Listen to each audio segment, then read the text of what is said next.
Hey guys, Deckers here and welcome back to another video on the channel. Today we'll be talking about a club that has people questioning how far they'll go this season, after a massive 81-point loss to the Cats in the grand final. Stick around for a couple minutes as I give you guys my opinion on this club and where I think they might stand this year. Enjoy. Also chuck in a sub if you want. The Sydney Swans season for 2022 in my opinion was a success.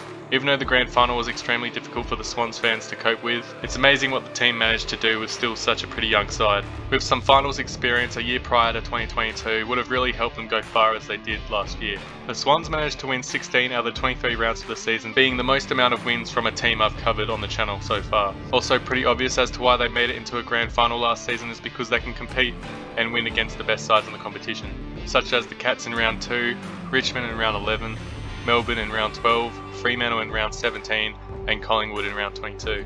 Most people in the AFL community on YouTube are predicting that the Swans will drop off, as most clubs who lose by huge margins in the grand finals tend to do so. To back up their theory, there was obviously the Bulldogs back in 2021 that had a huge drop after a big 74-point loss to the D's, and also the GWS Giants who lost to Richmond by 89 points in the 2019 grand final. For me personally, I feel the Swans could potentially drop, but in my opinion it's not fair just to assume Sydney will fall out of the 8 just because the same thing happened to other clubs after a big grand final loss. In my AFL ladder predictions video for 2023 I decided to put the Swans in first.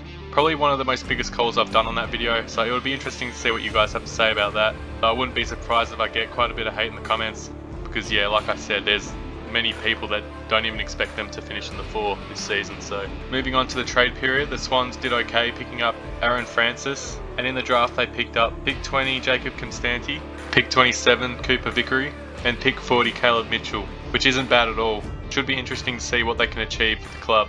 If they were to drop off a bit, I still can't see them dropping out of the 8 this season. Let me know in the comments how far you think the Swans will go in 2023. I'd love to hear what you guys have to say, and also what team we should talk about next before the next season starts. Thanks for watching and I'll see you in the next